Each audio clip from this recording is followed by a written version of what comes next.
Shin Tae-Oh sat at the head of the table in the dimly lit VIP room of the Obsidian, leaning back with a casualness that belied the $50 million hole in his digital ledger. The black tattoo on his neck flexed as he laughed, a sharp, hollow sound.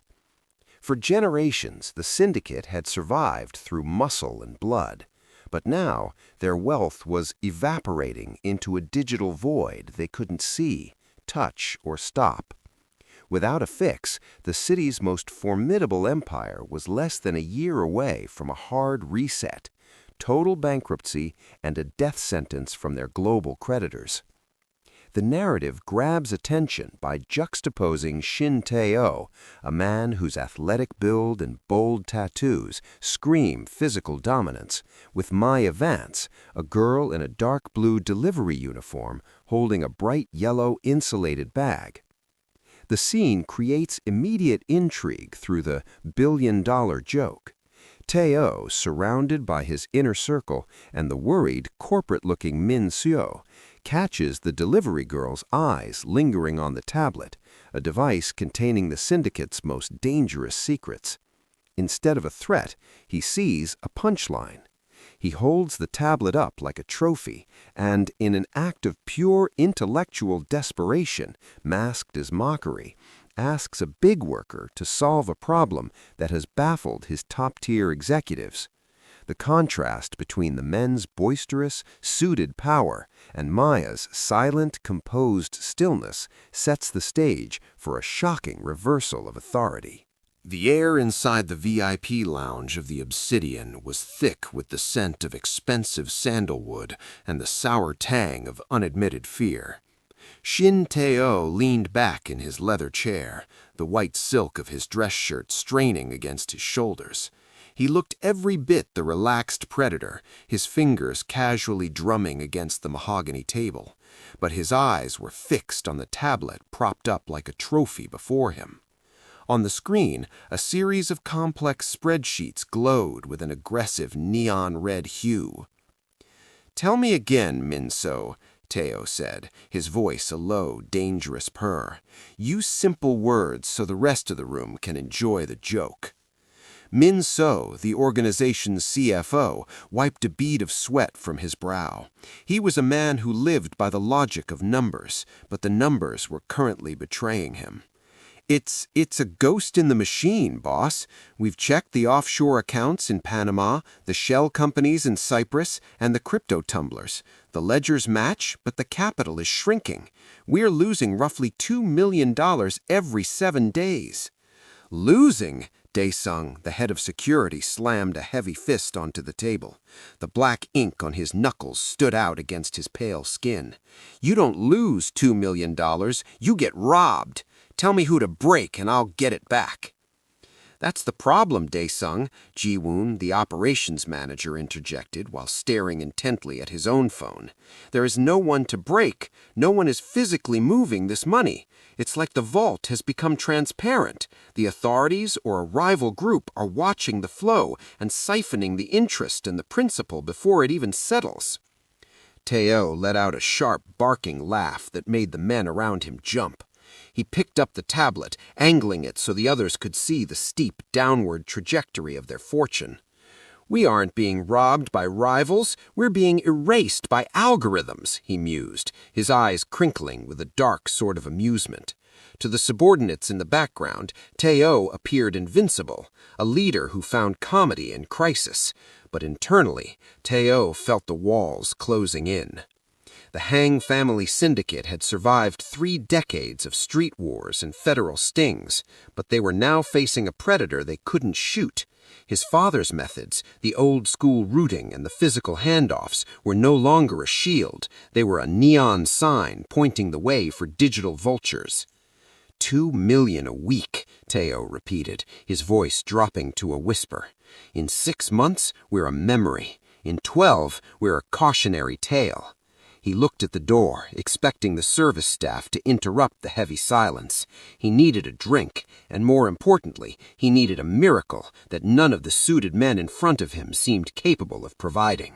The heavy silence following Tae-Oh's grim prediction was broken by a double tap on the heavy oak door. It swung open to reveal a stark contrast to the room's dark velvet opulence. A young woman in a practical dark blue windbreaker and a matching cap, clutching a massive insulated delivery bag of a loud, jarring yellow. Maya Vance didn't flinch at the sight of the four formidable men or the tension thick enough to taste. She moved with a calculated, rhythmic efficiency, stepping toward the sideboard to unpack the late-night meal Ji-Woon had ordered to fuel their desperation.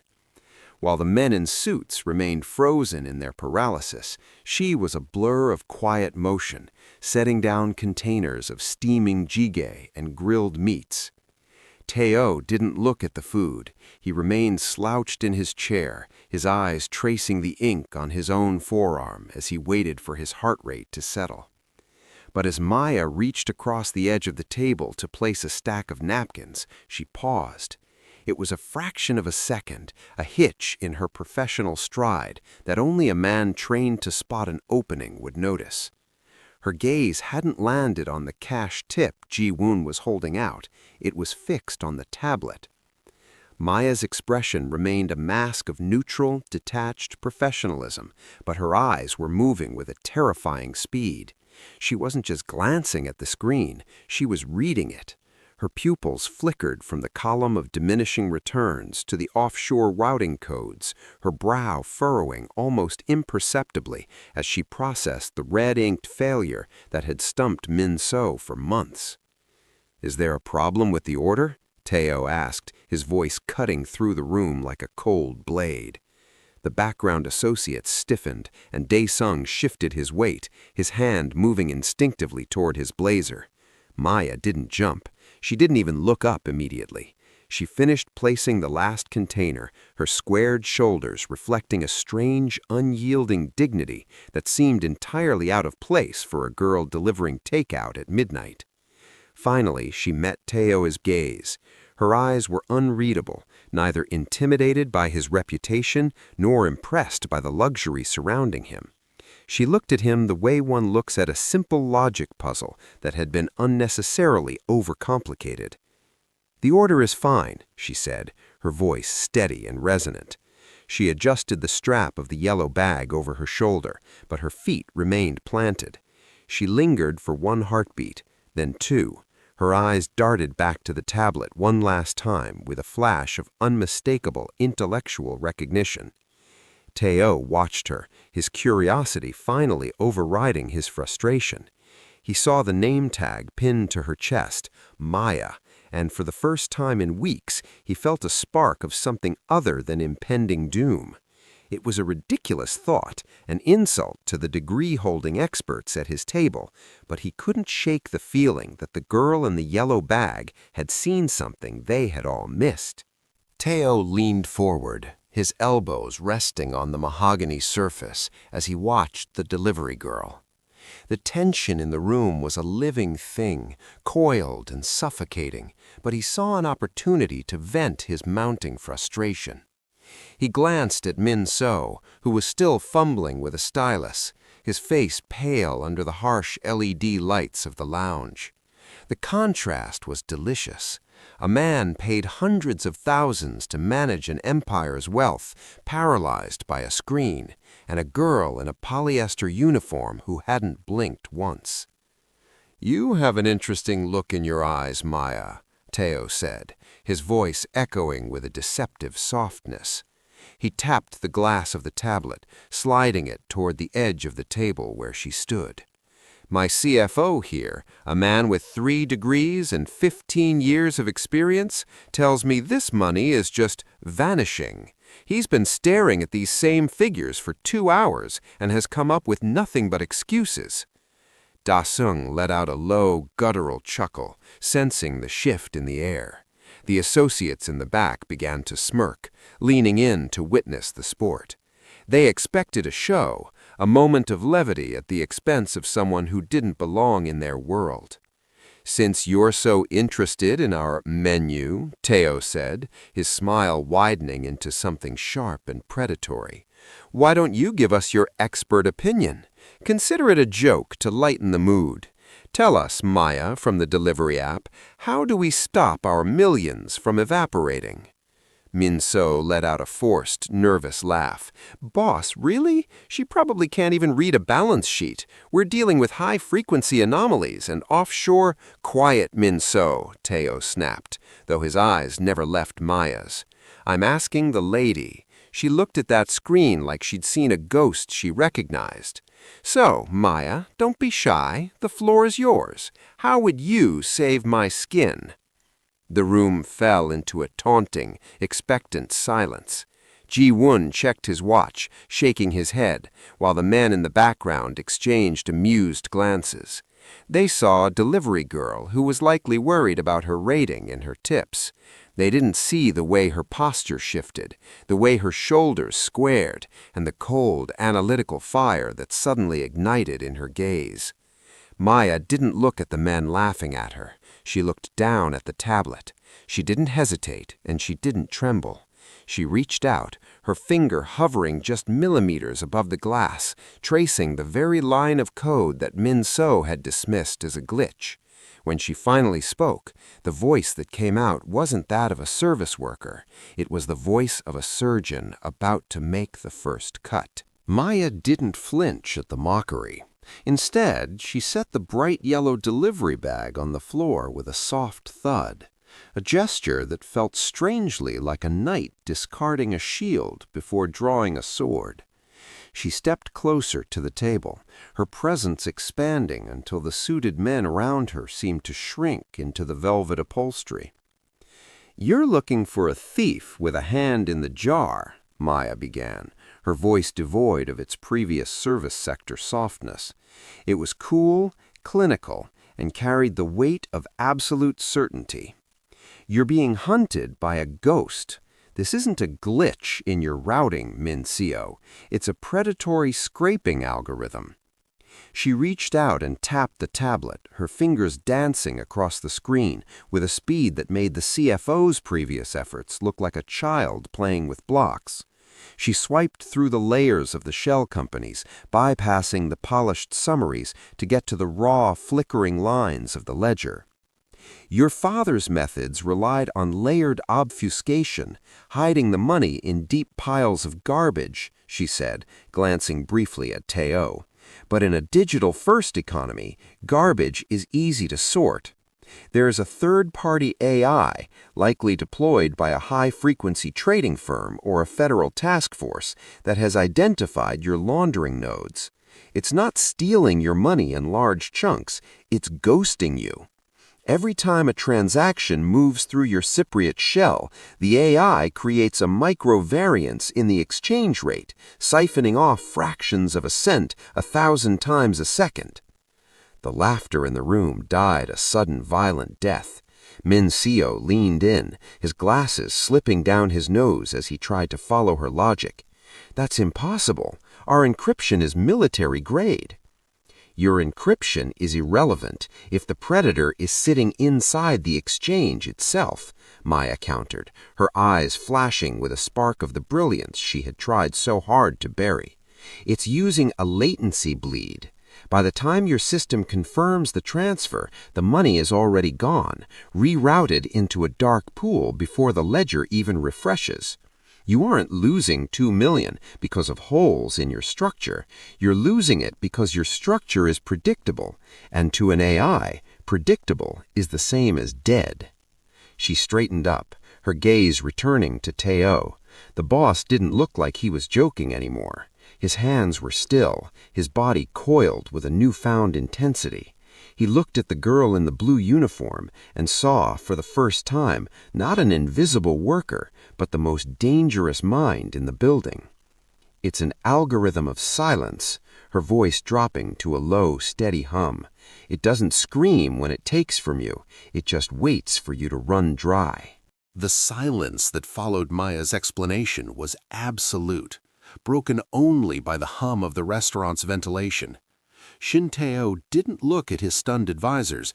His gaze remained anchored to the young woman who had just dismantled their financial security with the precision of a master clockmaker. He watched her pick up the yellow delivery bag, her movements returning to that practiced, invisible efficiency, as if she hadn't just changed the air in the room. "Who are you?" Tae-Oh asked, the mockery entirely gone from his voice. Maya paused at the door, her hand on the brass handle. She didn't turn back. "I'm just the girl who brought your dinner, Mr. Shin. I hope the jjigae is still hot." As the door clicked shut, Tae-Oh signaled to Ji-woon. "I want her history. Everything. Schooling, family, bank records, and whatever reason a mind like that is carrying a delivery bag at midnight." It took less than an hour for the digital dossier to arrive. While Min-So sat in the corner staring blankly at the red lines on his tablet, Tae-Oh scrolled through the file Ji-woon presented. The transition from delivery girl to prodigy was stark. Maya Vance hadn't just studied economics, she had been a phenomenon. A full scholarship to Columbia, followed by a meteoric rise as a high-frequency trading architect on Wall Street. By 24, she was being scouted by the biggest hedge funds in the world for her ability to hear the market before it moved. Then came the collapse. Tae-Oh's thumb paused over a scanned newspaper clipping from 3 years ago. It wasn't a failure of talent, but of loyalty. Her father, a small-time investor with a gambling addiction, had embezzled from a firm using her credentials. To save him from a mandatory 20-year sentence, Maya had made a deal. She had taken the professional fall, signed away her licenses, and liquidated her entire fortune to pay back every cent of his debt. She had walked away from the most lucrative career in Manhattan with a barred reputation and a mountain of remaining interest. "She was a ghost before we even met her," Ji-woon whispered, leaning over Tae-Oh's shoulder. "She didn't just understand that algorithm, boss. She probably could have written it." Tae-Oh closed the file, the blue light of the tablet reflecting in his dark eyes. He looked at the empty seat where she had stood, realizing that Maya Vance wasn't hiding from the world. She was being wasted by it. She was a disgraced genius forced into the shadows, much like he was a modern strategist trapped in his father's violent, outdated legacy. They were both prisoners of their histories, but Maya possessed the one key that could unlock his future. "Find her," Tae-Oh commanded, his voice vibrating with a new, singular purpose. "And find out where she's making her next delivery." The rain began as a drizzle and sharpened into a cold, needle-like downpour that slicked the streets of the city. Maya pedaled hard, her breathing rhythmic and disciplined, as she navigated the neon-blurred labyrinth of the financial district. The yellow delivery bag on her back felt heavier now, soaked through and sagging. She was an invisible ghost in a city built on the very numbers she was no longer allowed to touch. She pulled her bike to the curb outside a high-rise apartment complex, reaching for the kickstand, when a black sedan glided to a silent halt just inches from her front tire. The passenger window rolled down, revealing the sharp, tattooed profile of Shin Tae-Oh. "You're late with the next order, Maya," he said, his voice cutting through the hiss of the rain. Maya didn't flinch.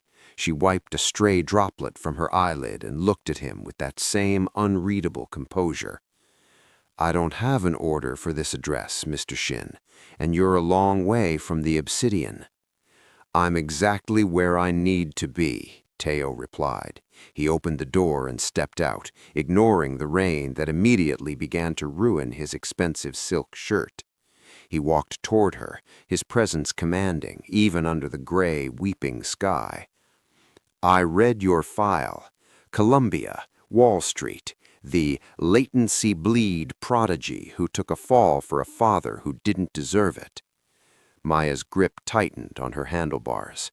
The detached mask slipped for a fraction of a second, revealing a raw, jagged edge of pain. "That life is over. I'm just a girl on a bike now." "A girl on a bike who can see a ghost algorithm that my best men couldn't find in 6 months, Tae-Oh countered. He moved closer, his dark eyes searching hers. "You're out here risking your life for tips in the rain to pay off a debt that will never end.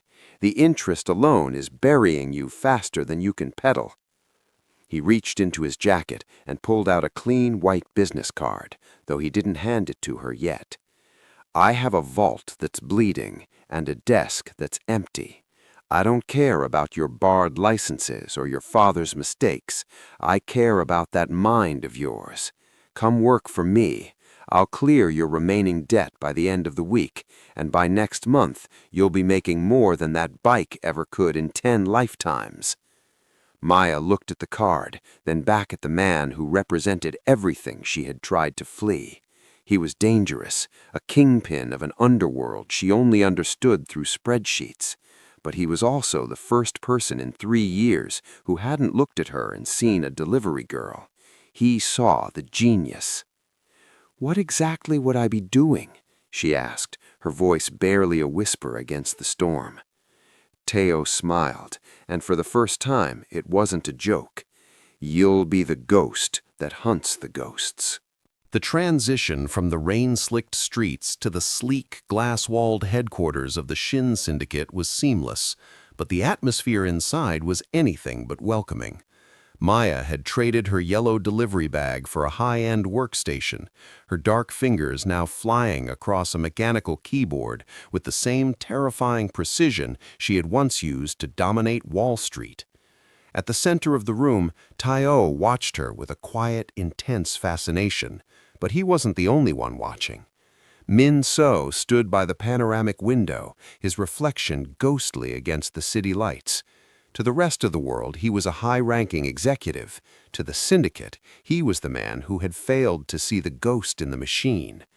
Every keystroke Maya made felt like a hammer blow to his reputation. He watched as Tae-Oh leaned over her shoulder, listening to her explain the shadow ledger she was building to trap the predatory AI, a task Min-So had claimed was impossible only a week prior. The jealousy was a slow-acting poison.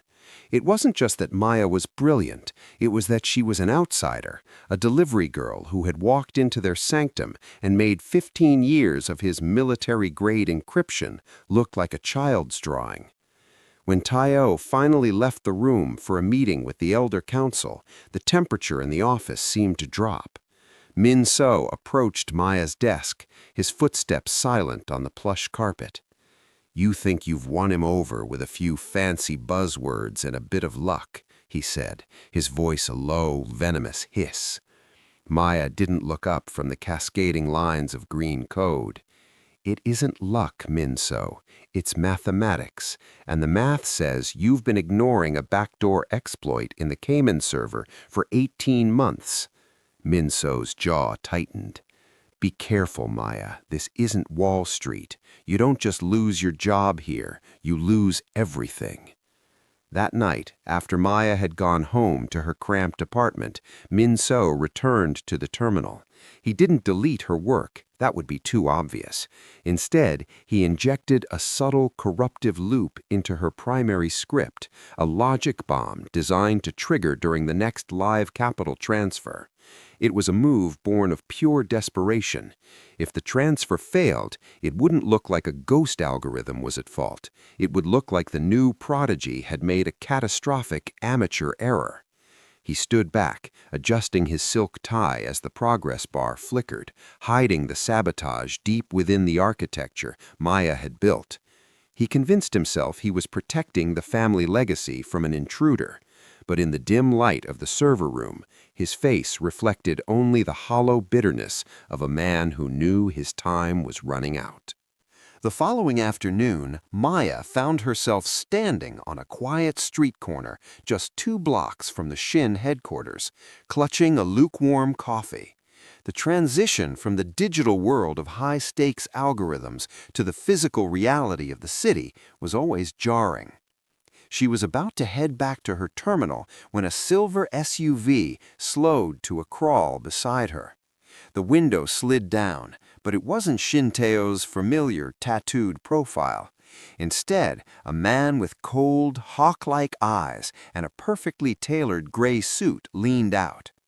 "Miss Vance," he said, his voice like dry parchment. "We know about the shadow ledger. We also know you're currently working for a man who is one federal raid away from a life sentence.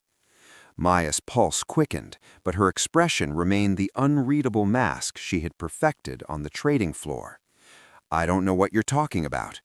Don't insult us, the man countered, holding out a sleek black envelope. I represent the Kang Syndicate. We've watched Tae-Oh's account stop bleeding, and we know you're the tourniquet. He's a thug, playing at being a businessman. We, however, are an institution. Come to us. We'll double whatever he's paying you, wipe your father's debt in an hour, and give you a legitimate seat at a board table, not a hidden desk in a back room. Maya looked at the envelope. It represented the life she had once known, legitimacy, safety, and the ability to walk in the light without the shadow of a mafia boss looming over her. It was the clean exit she had prayed for during those long nights on her delivery bike. "Why would I trust you?" Maya asked. "Because we value your mind, not just your utility," the man replied smoothly. "And because tonight, Min Seo is going to ensure that Tae-Oh's trust in you is liquidated. When the system crashes, he won't see a genius, he'll see a liability, and we both know how Tae-Oh handles liabilities." The SUV sped away, leaving Maya alone in the gusty wind. She looked back at the glass tower of the Shin Empire. She knew the daggers were already being sharpened, some by the rivals in the street and others by the jealous CFO within her own walls. She thought of the way Tae-Oh had stood in the rain, looking past her uniform to see the person underneath. The Kang Syndicate offered her the life she used to have, but Tae-Oh was the only one who had offered her a future based on who she actually was. She didn't open the envelope. Instead, she tucked it into her pocket and began to run toward the headquarters. She didn't have much time. The logic bomb Min Seo had planted was likely already ticking, and she had to decide if she was going to save the man who had saved her or take the easy way out. The sirens hadn't even begun to wail before Dae-sung was moving. He was a man of kinetic instinct, and the sudden, synchronized flicker of the building's perimeter lights told him everything he needed to know. This wasn't a police raid. It was a liquidation. "Maya, get to the core!" Dae-sung roared, his voice cutting through the sudden chaotic chirping of server alarms. Maya didn't waste time asking questions. She sprinted toward the high-security terminal, her fingers already itching for the keys. Behind her, the glass partition of the lobby shattered as a tactical team in unmarked gray gear breached the floor. They weren't looking for ledgers. They were looking for the girl who had fixed Tae-Oh's empire.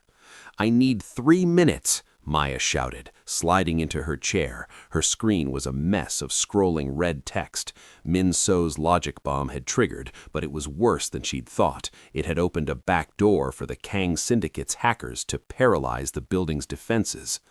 "They're in the vents," Dae-sung grunted, ducking as a hail of return fire chipped away at the marble pillars. A shard of stone grazed his cheek, drawing a line of crimson, but he didn't flinch. He moved like a shadow, taking out a second attacker who tried to rush the terminal. "Almost there," Maya hissed. She found the loop Min Seo had hidden, a parasitic code that was feeding their location and bank data to the rivals. With a jagged breath, she executed a counter-protocol, isolating the corruption and turning the logic bomb back on the intruders. Suddenly, the lights in the hallway turned a blinding, strobing white, the building's automated lockdown finally responding to her commands. The heavy blast shutters over the server room slammed shut with a thunderous boom, sealing Maya and Dae-sung inside and the attackers out. Maya slumped back, her hands trembling as the immediate threat faded into the muffled sound of shouting outside the steel door. Dae-sung didn't lower his weapon. He stood over her, his chest heaving, his dark eyes scanning the room. "You did it?" he asked, his voice gravelly. "The data is secure," Maya whispered, looking at the blood on his face, "and the Kang Syndicate just lost every offshore account they used to fund this hit." Dae-sung wiped his cheek and gave her a curt, respectful nod. He had spent his life protecting muscle, but tonight he realized that the most valuable thing in the room was the girl who fought with light and logic.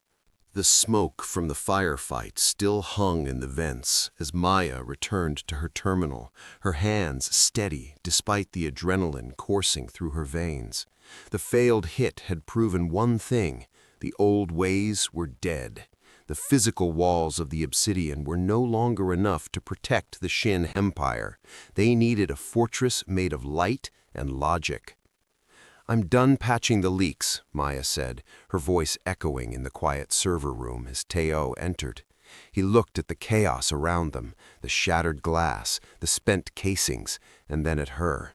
He looked like a man who had finally accepted that the world had tilted on its axis. "What's the solution?" he asked, his voice low.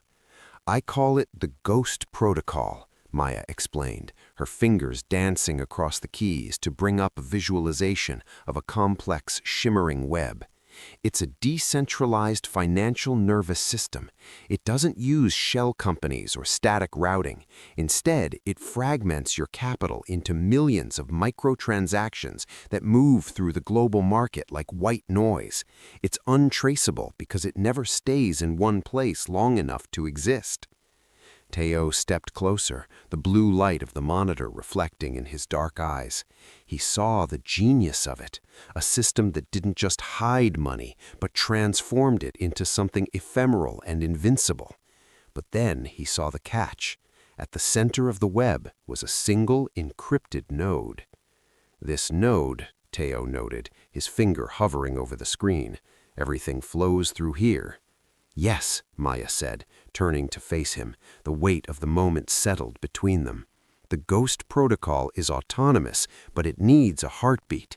This node controls the decryption keys, the destination triggers, and the emergency kill switch. It's the keys to the kingdom. If you authorize this, the entire wealth of the Shin family, every cent you own, will be under the control of this algorithm." She paused, her gaze unflinching. "And since I'm the only one who can maintain the architecture, it means you're trusting me with the life of your organization. Total transparency for me, total invisibility for everyone else, including you." Tae-Oh looked at the girl who only weeks ago was delivering jjigae in a yellow bag. He thought of Min So's betrayal and the Kang syndicate's daggers. He realized that the greatest risk wasn't trusting Maya, it was continuing to live in a world where he couldn't. "The keys have always been a burden," Tae-Oh said, reaching out to press the authorization key on the console. The black tattoo on his neck flexed as he looked her in the eye. "Build the ghost, Maya. I'm done living in a vault." The Ghost Protocol didn't just change the syndicate's finances, it changed the air in the room. When Tae-Oh summoned the Elder Council to the private chambers of the Obsidian, the atmosphere was thick with a tradition that stretched back decades and a resentment that had fermented for just as long. 6 men, the old guard, sat around the heavy mahogany table, their faces etched with the deep lines of a life lived by the blade and the gun. At the center of them stood Maya, her dark blue delivery uniform replaced by a sharp charcoal gray suit, though she still wore the same expression of quiet, unshakable competence. "You've given the keys to a delivery girl," Elder Park spat, his voice a dry rasp. He didn't look at Maya, he looked at Tae-Oh, as if his favorite nephew had lost his mind. "We built this family on blood and loyalty, Tae-Oh, not on invisible webs and ghost stories. We don't even know where our money is anymore. We have to ask her for permission to breathe?" Min Seo, standing in the corner with a bandaged ego and a desperate hope for a comeback, nodded frantically. "It's a security risk, elders. She's an outsider, a disgraced gambler's daughter." Tae-Oh didn't rise from his seat. He leaned back, the black tattoo on his neck stark against his white collar, and let a slow, chilling silence fill the room. He watched as the elders shifted uncomfortably, their bravado flickering. "You didn't build this family on blood alone," Tae-Oh said, his voice a low vibration that commanded the space. "You built it on survival, and right now, survival looks like her. While you were busy counting stacks of paper that were being bled dry by algorithms you couldn't even name, Maya was building a fortress you aren't smart enough to enter." He stood up then, his athletic frame towering over the table. He walked over to Maya and placed a hand on the back of her chair, not a gesture of ownership, but of absolute alignment. "Min Seo is right about one thing," Tae-Oh continued, his eyes locking on to Elder Parks. "She is an outsider, and that is exactly why she is untouchable. She isn't bound by your old debts or your tired politics. She is the Ghost Protocol. If any of you move against her, if you so much as breathe a word of disrespect toward her again, you aren't just attacking a member of my inner circle, you are attacking the very heart of our survival." He scanned the faces of the old guard, watching the fire of rebellion die out in their eyes, replaced by a cold, hard realization. The power had shifted. The empire was no longer a kingdom of territory, it was a kingdom of data. She is the architect of our future, and in this room, her word is mine. The digital storm that had once threatened to dissolve the Shin legacy had finally stilled. 6 months after the implementation of the Ghost Protocol, the syndicate's accounts weren't just stable, they were thriving in a way that defied traditional criminal logic. The evaporation had been replaced by a silent, steady accumulation of wealth that left no footprints for the federal task forces or rival predators to follow. Tae-Oh stood on the private balcony of his penthouse, the city lights of Seoul sprawling beneath him like a circuit board. Inside, the sound of a soft, rhythmic clicking echoed from the glass-walled office. He didn't need to look to know it was Maya. She was no longer a girl in a polyester uniform dodging rain in the financial district. She was the architect of a new era. He stepped back inside, watching her through the glass. She was focused, her eyes scanning streams of data that would have looked like nonsense to his father or even to a seasoned banker. In the quiet of the night, the power dynamic was clear. He held the city through strength and reputation, but she held the strings that made the city move. He walked to her desk and set a glass of vintage scotch down beside her, a quiet ritual they had developed. Maya paused, her fingers hovering over the keys, and looked up. The weary, defensive edge she had carried as a delivery girl had smoothed out, replaced by the calm, centered gravity of a woman who knew her worth. "The quarterly reset is complete. The Kang Syndicate's remnants tried to ping the server 3 times today. Each time, the algorithm redirected them to a dummy loop in a bankrupt shell company in Estonia. They're chasing shadows now." Tae-Oh smiled, a genuine expression that reached his eyes. "You didn't just save the money, Maya. You made us invisible. You made us untouchable." He looked at the empty yellow delivery bag she kept on a shelf in her office, a memento of the night they met. He realized then that his initial billion-dollar joke had been the turning point of his life. He had spent his career looking for loyalty in men who feared him, but he had found his greatest asset in a woman who simply saw the truth. "I spent my life thinking the most valuable thing I could own was land and loyalty," Tae-Oh mused, leaning against the desk. "But I was wrong. The best investment I ever made wasn't a property or a merger. It was asking a question to a girl who everyone else was too blind to see." Maya met his gaze, a rare small smile playing on her lips. "And the best investment I ever made was answering it." As the city hummed outside, they stood together, not as master and servant, or even as boss and employee, but as partners who had rewritten the rules of the game. Maya Vance wasn't just a delivery girl who got lucky. She was the woman who delivered a future to a man who thought he had none.